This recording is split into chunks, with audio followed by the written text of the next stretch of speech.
he shall cause the sacrifice. Now, notice it's not in italics, because that word sacrifice is there. I think if that word is used for sacrifice is because this is a peace treaty, and one of the things that the Palestinians have to give up is human sacrifice or suicide bombing. That will stop. So it's going to be done in the name of peace. And that's my take. I mean, I don't know. Again, I'm not positive. I'm not sure, but that's the way I see it. That there are two things happening here. One is no more human sacrifice, and the other one is no more praying at the Temple Mount. And for overspreading of abominations, he shall make it desolate. Abominations is plural there, so there are many abominations, and it's an overspreading of abominations. And for all of those abominations, including the abomination of standing in the holy place, shall make it desolate. And then, even until the consummation. And that determined means it's going to happen, shall be poured upon the desolate. So, we could actually stop right after this part. And for the overspreading of abomination, he shall make it desolate. Because the rest of this verse just says it's going to be desolate. So right up to the end, it's going to be desolate. And it's definitely going to be. It's determined that there's going to be a pouring over desolated people. Okay? Now let's shoot up a little bit to Daniel 9:24 and 25. We're going to get to now we're going to go into the 70 weeks. And 70 weeks are determined upon thy people and upon thy holy city. So now remember that there's 70 weeks, and they're determined upon thy people, Daniel's people, Israel, and upon the holy city, which is Jerusalem. And Jerusalem is a holy city when God himself is dwelling there. So right now, Jerusalem is not a holy city. God is not dwelling in Jerusalem right now, the way he was. So the weeks the years or the days that are going by now are not part of the 70 weeks. That's the way we have to look at it, because otherwise we wouldn't know what makes the 70 weeks. That's the guideline. You're in the 70 weeks if God is in Jerusalem, in his temple. And so God was in Jerusalem in his temple in the first 69 weeks, but in the 70th week hasn't happened yet. He's going to be with us. God is going to be with us when Jesus returns. That is at the sound of the last trump. And what happens at the sound of the last trump is that there are 7 vials. So there's a week of vials. There's 7 vials. Seven means a week. The word week is 7. So 7 means, so there's going to be a week of vials. 7 vials. There's actually, in the timing of things, there's going to be 7 40s. 7 40-day periods. 280 days. That's the number of conception to birth. So it's a time of birth, the week of vials, when our Lord is with us. And on the 7th trump, when the 7th trump sounds, time shall be no more longer. So the days of the 280 days at the end are positional days, and time is no longer, but things are still happening, and the way the only way we can understand things is when you have time involved. So even though time is no longer for our understanding's sake, we have 280 days left in the time of the 7 trials, the week of the 7 trials. So that's the 70th week. And I say again, it's because our Lord is with us at that time. Therefore, you can count, even though they're not the regular days. Now, what's going to happen in that 70 weeks? We're going to finish the transgression to make an end of sin, to make an end of sins, to make reconciliation for iniquity. Now, that was done within the first 69 weeks, reconciliation for iniquity, when Jesus died on the cross. That was within the 70 weeks. And to bring in everlasting righteousness, so that's again in the last final week, and to seal up the vision and the prophecy, and to anoint the most holy would be Jesus. He was anointed as Messiah when he was anointed by the dove that came upon him when he was baptized. And a voice came out of heaven and said, "This is my beloved Son." Know therefore, now we're going to talk about the timing now of things. Know therefore and understand that from the going forth of the commandment to restore and to build Jerusalem unto Messiah the Prince shall be 7 weeks, and 62 weeks. The street shall be built again, and the wall even in troubled times. Now, mainstream scholars, if you want to call them scholars, say that the commandment that he's talking about here is not the commandment of Cyrus, but it's the commandment of Nehemiah. And the reason that they give for that is it's the commandment to restore and to build Jerusalem. And they say that Cyrus said to go and build the temple. But Nehemiah was permitted by the governor to rebuild the walls and the gates. But that was about 90 years later, all right?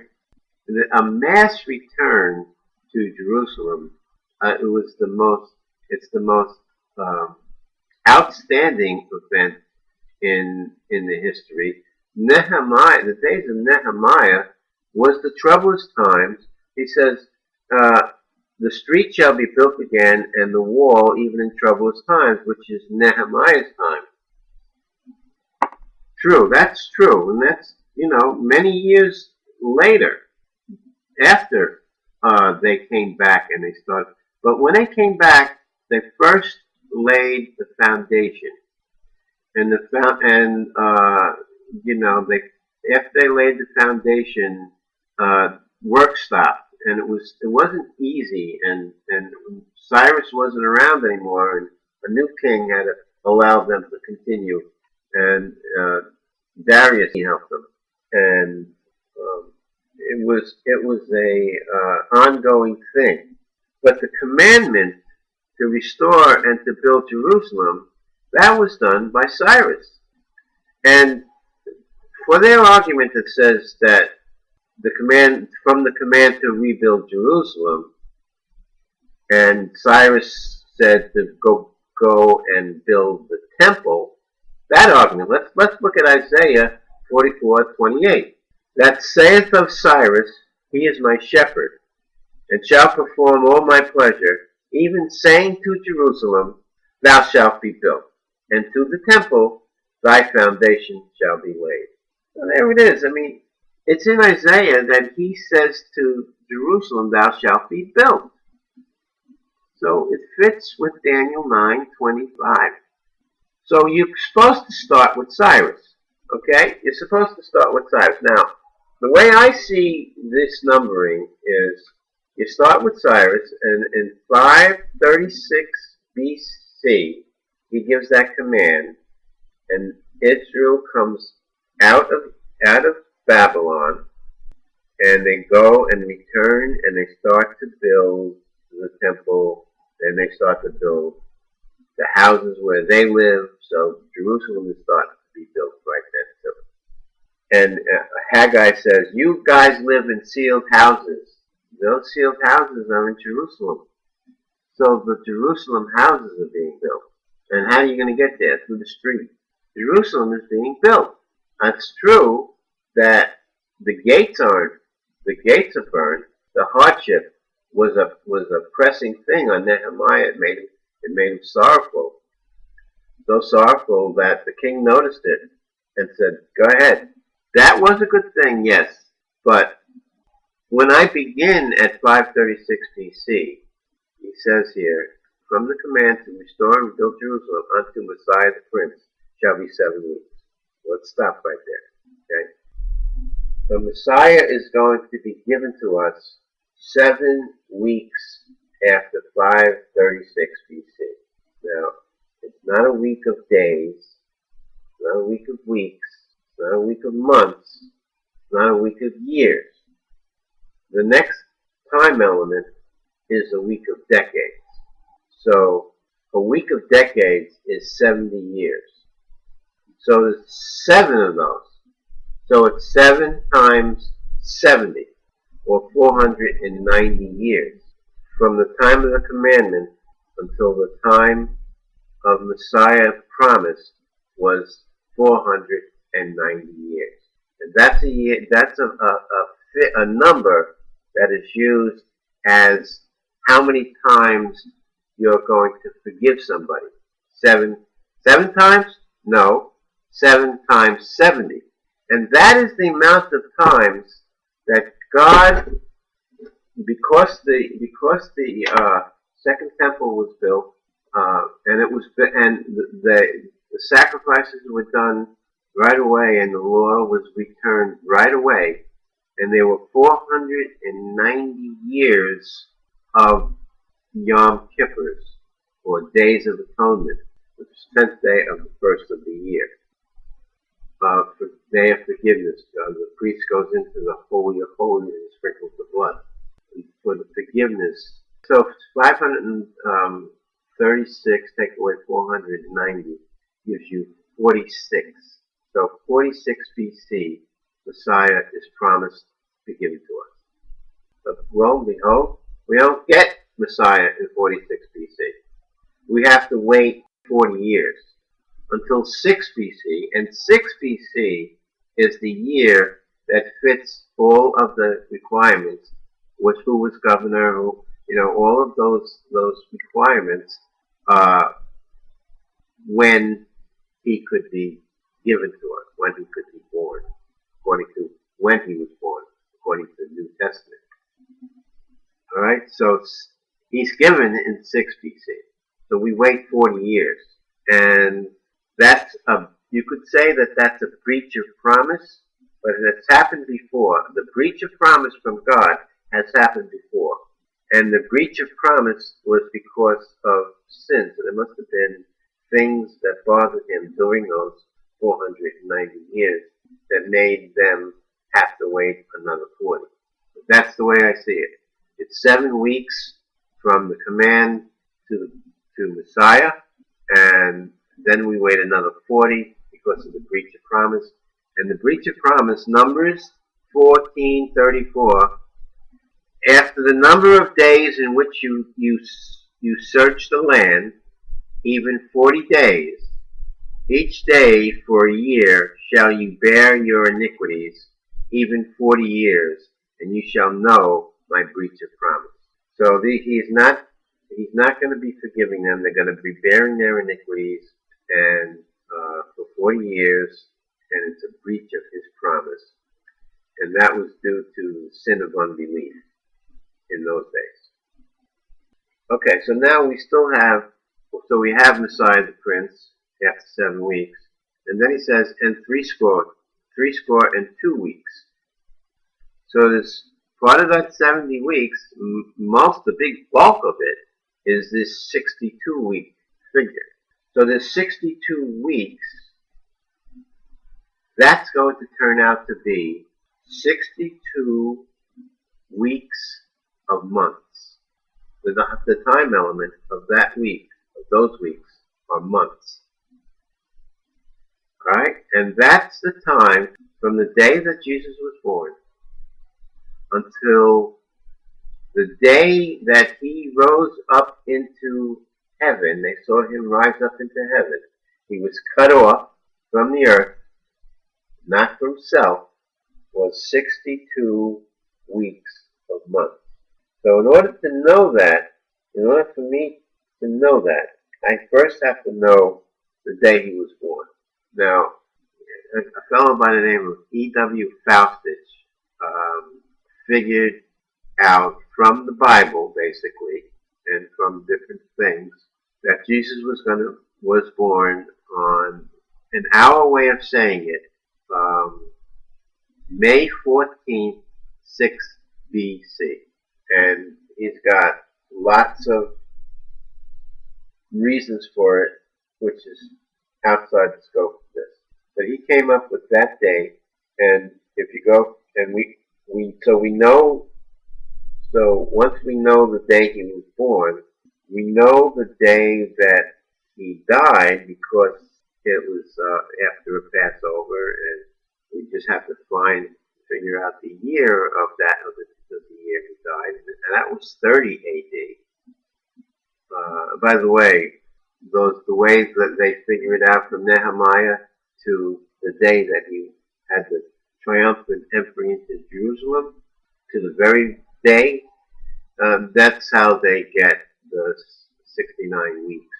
And they just combine 7 and 62 and call it 69, and they're all numbers of 69 times 7, and that's the number they use. And they have this finagling way of getting to where they want to get to.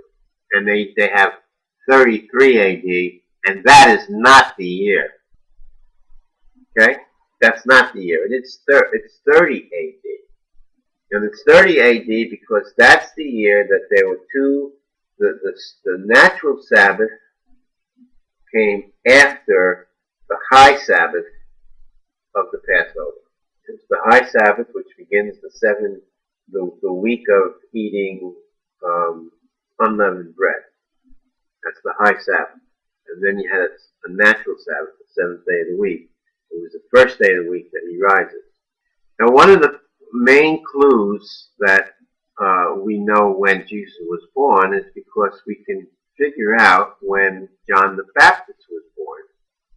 And we know from Luke 1:36, and behold, angel talking to Mary here, and behold, thy cousin Elizabeth, she has also conceived a son in her old age. And this is the 6th month with her, who was called barren. So we're told that Jesus was conceived when John the Baptist was 6 months in her womb. Now, John the Baptist's his father was Zechariah, and he was of the order of Abijah in the priestly cycle, and he conceived right after his week of service. And we know the order of priesthood that was in service at the time that the temple was burned and destroyed. We're given that day in the Bible, and it's also recorded in Jewish history who was in course of that day. So there are 24 courses.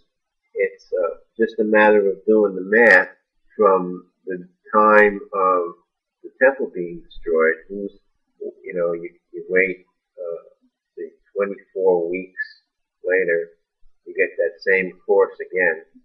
24 weeks after that, and so keep doing that until you get down to the 6 BC area, and John the Baptist was born in 7 BC, and it's figured out like that. So that's pretty wonderful thing.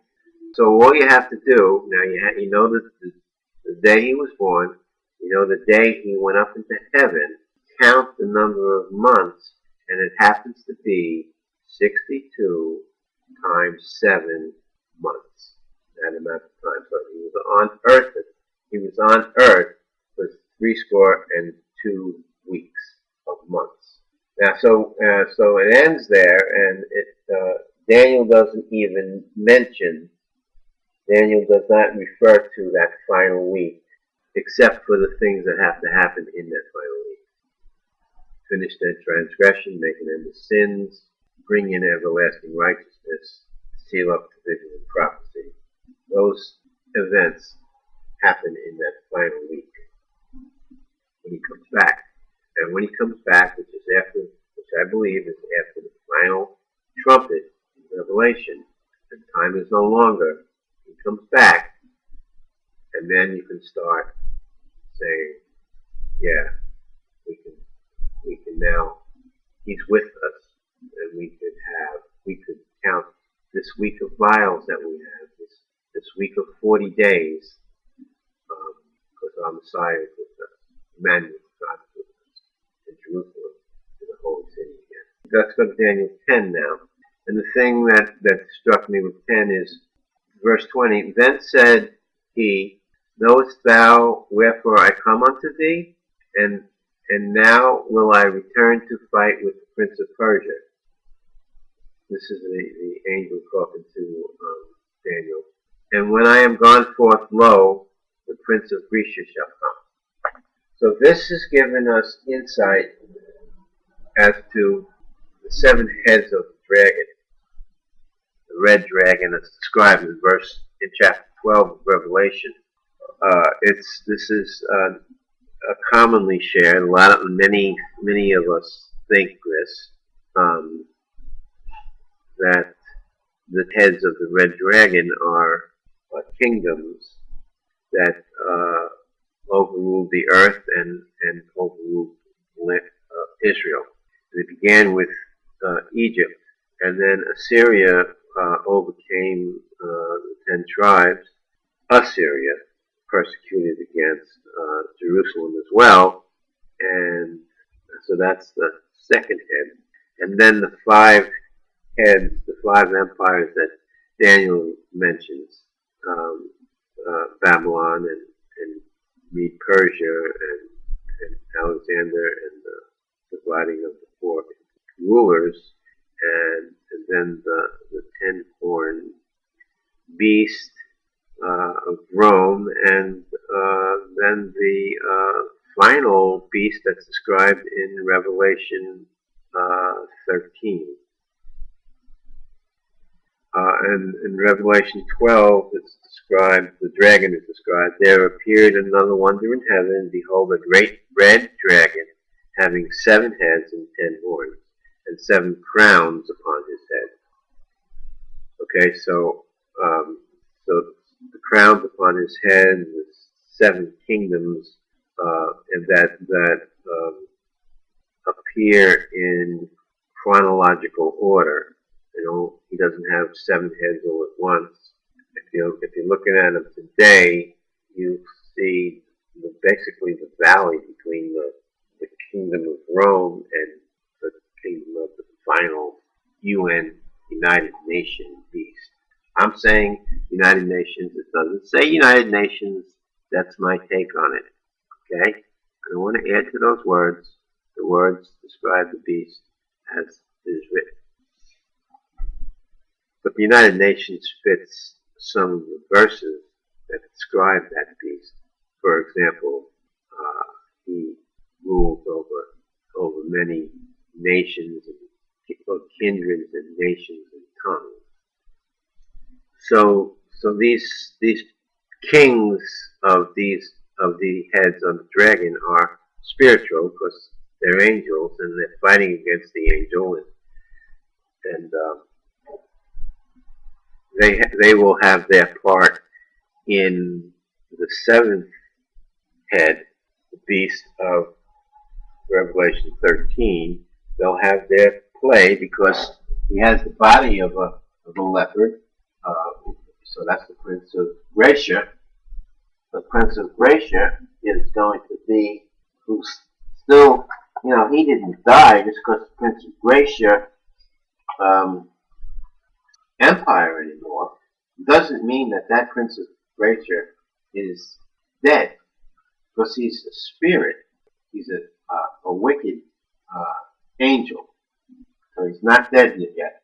And remember, the feet of the image was iron and clay, and the clay represented the seed of men, and the iron was what was mingled with the seed of men. So it wasn't the seed of men. So the Prince of Persia, being a spirit, a wicked spirit, an evil spirit, a conniving spirit, a dragon spirit, is involved very much in the politics of what's going on in this global new world order that we're seeing come together. And so are all of the other 7 wicked spirits. Now, the dragon also has 10 horns, and those 10 horns are not the same 10 horns. Actually, to tell you the truth, they might be, because the beast that we see, the UN beast that we see right now, has 5 heads and 10 horns. It has the 5 permanent members of the United Nations, US, Russia, China, Great Britain, and France. I believe Japan and Germany are going to be coming in, and so there's going to be 7. So when the covenant is confirmed with many for 1 week, there'll be 7 permanent members in the United Nations when that happens, because that's going to begin the 42 months of his reign.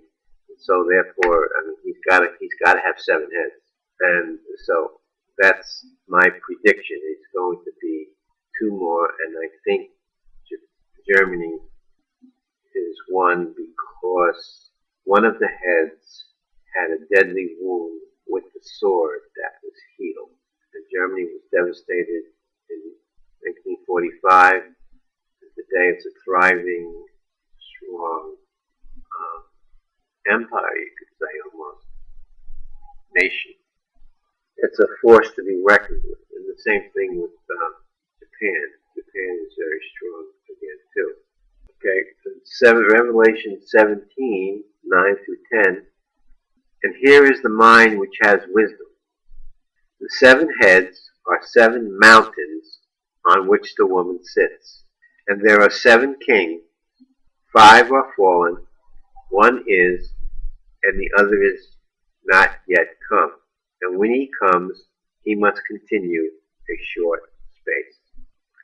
A lot of people think that the woman sits on 7 hills, and therefore the woman is Rome, because Rome has 7 hills.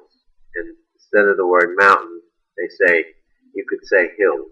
So the 7 heads are 7 hills on which the woman sits.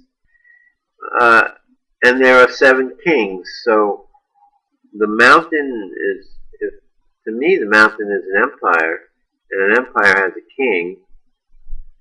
And we just were talking about this spirit, this evil, wicked spirit, Prince of Persia, is one of those 7 kings.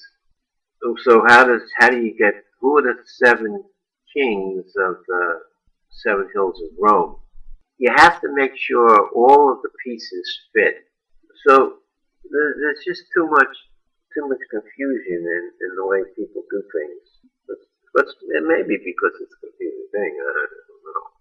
And there are 7 kings, 5 are fallen, and 1 is, and the other is not yet come. And when he comes, he must continue a short space. So the last head, the final head, which I believe is the beast of Revelation 13, he has power to rule, only 42 months. And then the second beast takes over for a time, times, and dividing of times. Okay? Check this up to the last trumpet and the time of the last trumpet, which is 7 vials. So when you hear that term, time, times, and dividing of times, you could say that it's the time of the last seal, the time of the seventh seal, okay? And the time of the seventh seal has 7 trumpets. So the times of the 7th trumpet, and the times of the 5th seal and the 6th seal. So times, doesn't have to be 2, it could be. And the dividing of time, which is the division of the 4th seal, which is the time when Antichrist magnified himself in his heart and caused the abomination of desolation, and caused the tribulation which the world has never seen nor ever will, where the time was shortened when the time of a seal went from a 360-day time span to the time of a month, which is a 30-day time span. So there was a dividing of time.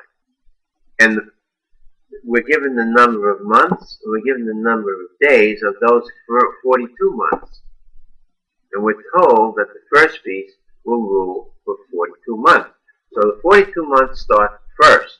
And the beginning is the taking away of the daily, and the taking away of the daily to the, let's read the verse. Daniel 12:11. And from the time that the daily sacrifice of the talents shall be taken away, and the abomination that makes desolate set up, there shall be 1,290 days. So the 42 months are 1,260 days. Again, there's this extra month where it's peace and safety, and then destruction shall hit. So the abomination is set up within the final 30 days before time of the seals are cut in half for the elect's sake. Otherwise, the no flesh would be able to stand. All right. So that is a given amount of days, and it's structured and everything. But the times of after that is now only the times of the seals are only 30 days. But the 7th seal opens up 7 trumpets, and those trumpets have times. Some of those trumpets have times that are described in them, like the time of the fifth trumpet has hurting men for 5 months. The time of those wicked locusts are going to hurt and sting men 5 months. So it's given a time. The time of the 6th seal is given a time. That the war that's described is going to last a year, a month, day, and hour. The first 4 trumpets are not given any time, but the way I see it is each of those trumpets are sort of like a season. A season lasts 3 months. So the first 4 trumpets would last a year. Now, every time we talk about a year, it's a 360-day year. All right? And I heard the man clothed in linen, which was upon the waters of the river, when he held up his right hand and left hand to heaven, and swear by him that lives forever and forever, that it shall be for a time and a half. There's that term again, which you can also find in Daniel 7:25, talking about the Constantine and Pope thing. So that's why this time dividing a time is going to be taken over by be ruled is the second half, and it's going to be ruled by the false prophet beast. And that's also Revelation 11:11 and Luke 4:25. I say that because there was a 3.5-year period, which is Luke 25, when he mentions the widow and the 3.5 years of famine that was done in times of the days of Elijah. That stopping of the rain lasted 3.5 years.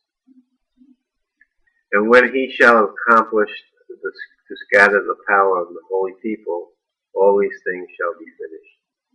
So everything is done at the end of this time dividing of times. Daniel 7:25, and he shall speak great words against the Most High, and shall wear out the saints of the Most High, and think to change times and laws. Remember, he changed the Sabbath to Sunday, and he changed his laws, like you can't worship, you can't gather in somebody's house. You got to gather in a public place. And they shall be given unto his hand until time and times and the dividing of times. There it is again. And Revelation 12 talks about the wondrous woman, and both of the times of the last 7 years are, one is given in verse 6, and the woman fled into the wilderness where she had a place prepared of God, that they should feed her 1,260 days. So that's the first half, and the second half is and to verse 14, and to the woman were given 2 wings of a great eagle, that she might fly into the wilderness, into her place, where she is nourished for a time and times and a half of time from the face of the serpent. So both of those together are pointing to that week of tribulation that we're going to get.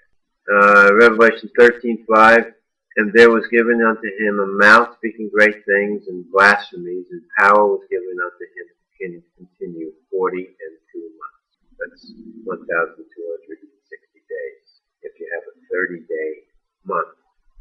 But the court which is without the temple leave out and measure it not, for it is given unto the Gentiles. This is 11:2 and 3. And the holy city shall be tread underfoot 42 months. So Gentiles are going to be treading under the court of the temple for 42 months.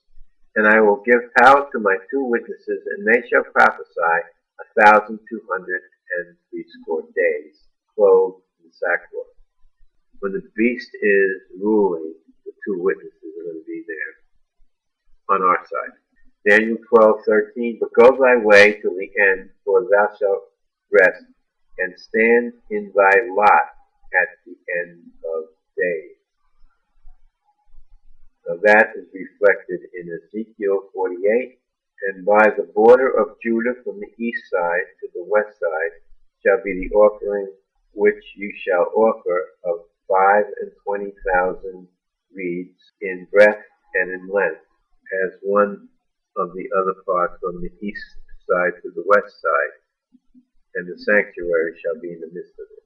Ezekiel is describing how Israel is going to be divided into the different tribal areas, and Judah is going to be getting this spot, and Daniel was of the tribe of Judah, so he's going to be somewhere in this portion of Israel in the last days. That's after the resurrection, and it's after the first resurrection, and Daniel's going to be there in his lot. Daniel 12:12, blessed is he that waits and comes to the 1,305 days. That's 45 days after the 1,290 days. So remember, I think that there's going to be, when the days are shortened, the seals are going to not last a year anymore. They're now going to last a month. That would mean that the second half of the fourth seal, now it's a month, half of a month is 15 days. And now we're in the fifth seal. Okay, let me go read the fifth seal. Revelation 6:9. And when he had opened the fifth seal, I saw under the altar the souls of them that were slain for the word of God and for the testimony which they held. So you see, the fifth seal is a horror for us. And I think that the temptation to take the mark and worship the image are done in this fifth seal. And a lot of people are going to be slain for the word of God and for the testimony, their testimony. And they don't deny his name, and they kill for it. Actually, they're fortunate. These people are, if you call that fortunate, but they are fortunate. The shortening of the days is in Mark 13:20. And except that the Lord had shortened those days, no flesh should be saved, but for the elect's sake, whom he has chosen, he has shortened the days. So everything is fitting. That 1,335 days is a number that nobody understands. I haven't seen anybody explain that. And I just explained a perfectly good reason for it. Because the days were shortened, and the seals were each a year long, and now they're a month long, and they're shortened. So the horror of the tribulation that the world hasn't seen before or after is only going to be 15 days. But then you have the horror of the fifth seal, where we're warred against, where it's going to hurt. All right. Let's go to Daniel 8:13-14. Then I heard one saint speaking to the other, and another saint said to the certain saint which spake, How long shall the vision concerning the daily sacrifice and the transgression of desolation to give both the sanctuary and the host to be trodden underfoot? And then he says to me, Unto 2,300 days, then shall the sanctuary be cleansed. Unto 2,300 days, then shall the sanctuary be cleansed. Now, in the counting of the days, the way we have it, that brings us to the last trumpet. There are 7 seals, and the 7th seal opens up 7 trumpets. And if the counting of the days as we have it, the way I guess, I hypothetically say each seal lasts a year, and they get divided in the middle of the 4th year, and they now are months long, and the 7th seal opens up 7 trumpets, and those first 4 trumpets are 3 months long, each of a season. Those first 4 last another year, and then the 5th trumpet has the time written in it, and the 6th trumpet has the time written in it, and the last trumpet has time no longer, and there are still 280 days left if 1,290 days is the first half. Then there are 1,290 days in the second half. And again, those 280 final days, the week of vials, with the 7th trumpet, time no longer, and it opens up the week of vials, 280 positional days, and again, it's the day of conception to birth. It's the time of conception to birth, and Israel is born in one day, because time's no longer, and it's the day the last trumpet sounds. Lift up your heads and rejoice. He is here. He is here.